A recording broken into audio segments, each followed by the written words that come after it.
नमस्कार दोस्तों, अगर बिस्किट की बात जब भी आती है तो सबसे पहले दिमाग में पार्ले जी का ख्याल ही आता है।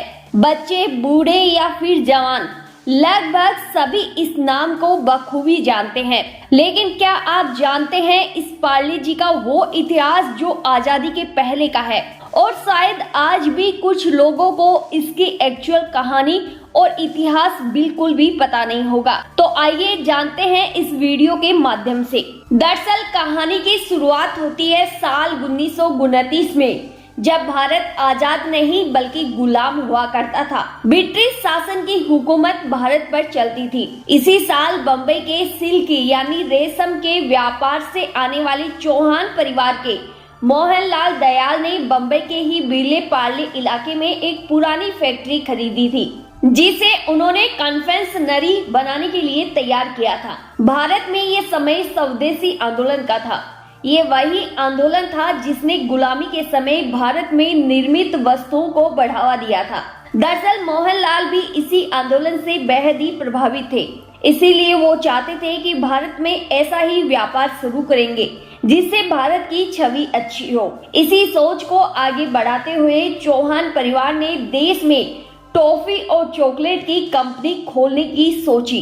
फिलहाल उस समय भारत में ये काम किसी को नहीं आता था, इसीलिए मोहनलाल दयाल 1928 में जर्मनी गए थे, जहां उन्होंने कन्फेक्शनरी बनाने की कला सीखी और साल 1929 में वापस भारत लौट आए।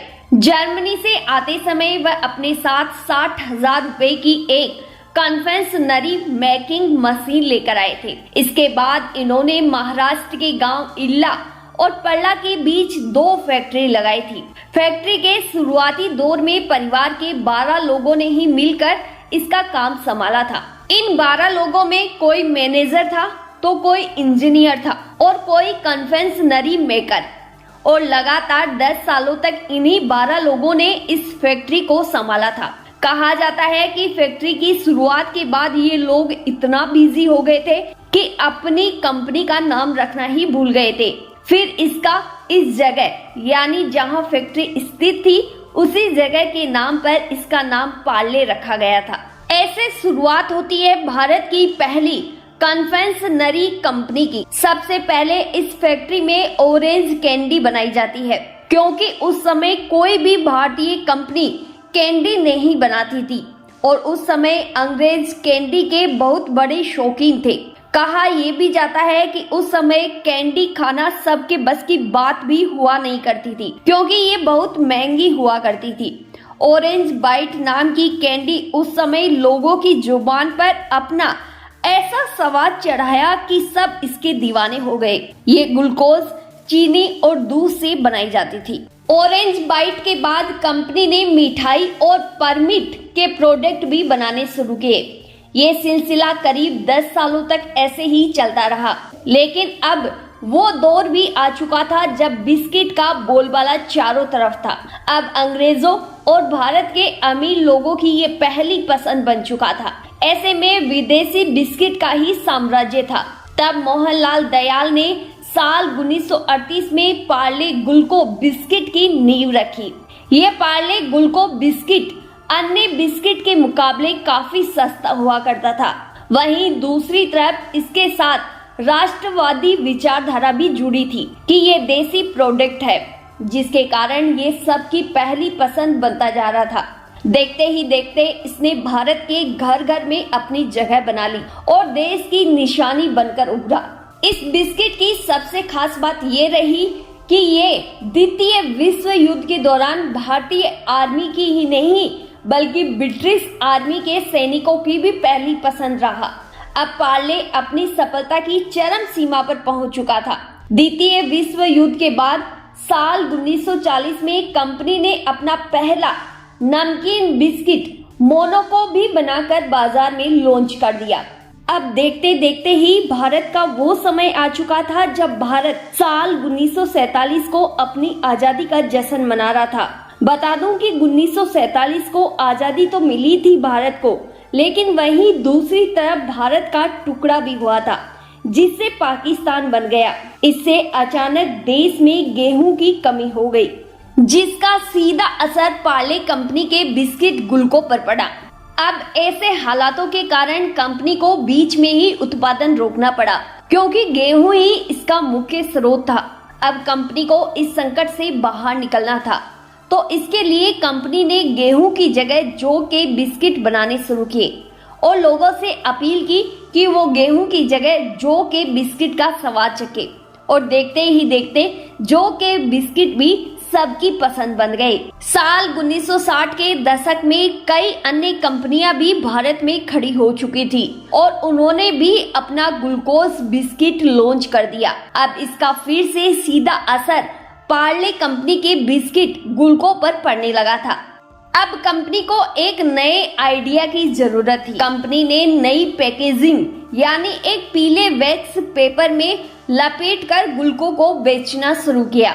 इस पीले वैक्स पेपर के ऊपर लाल रंग के पार्ले ब्रोडिंग के साथ साथ एक प्यारी छोटी सी लड़की की तस्वीर भी लगाई गई थी। ये देखने में बेहद ही आकर्षक थी। आपको जानकारी के लिए बता दूं कि इस लड़की का इलस्ट्रेशन एवरेस्ट ब्रांड सॉल्यूशंस के मगनलाल दहिया ने किया था।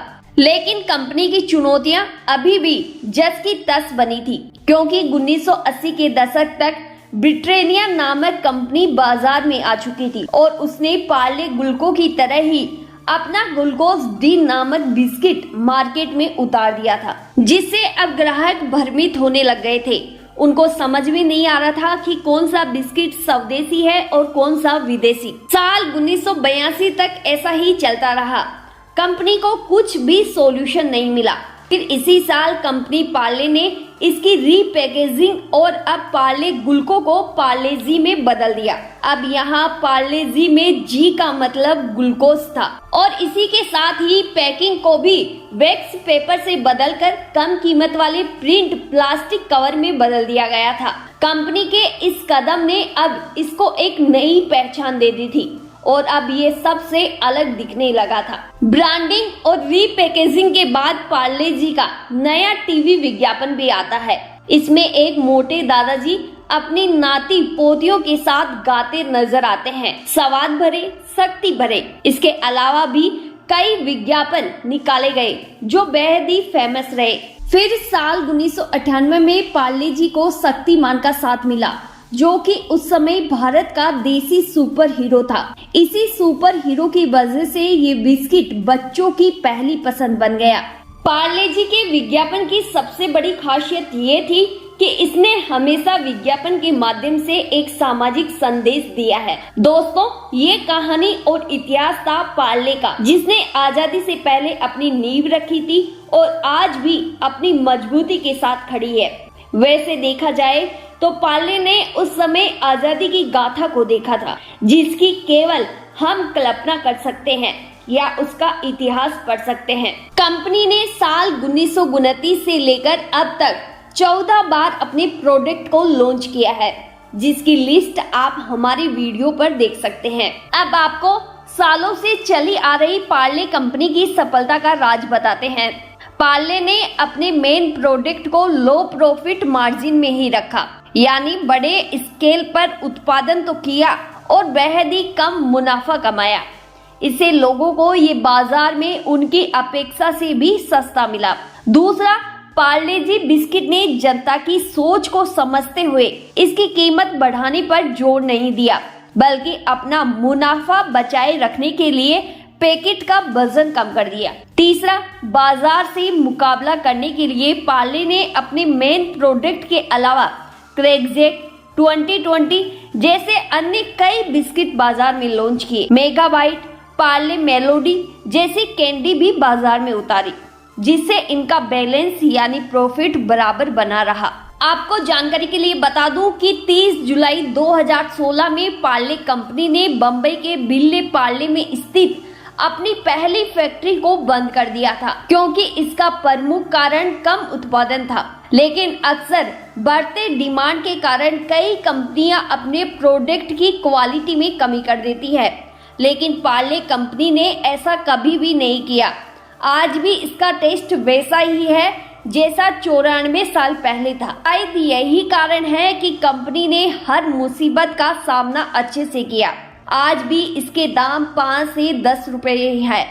उम्मीद है दोस्तों आपको ये वीडियो बेहद ही पसंद आई होगी और कुछ ना कुछ नया भी जानने को मिला होगा इसमें। अब आप हमें कमेंट कर बताइएगा कि आपकी फेवरेट बिस्किट कौन सी है। फिर मिलेंगे एक नई जानकारी के साथ। जब तक जय श्री राम, धन्यवाद।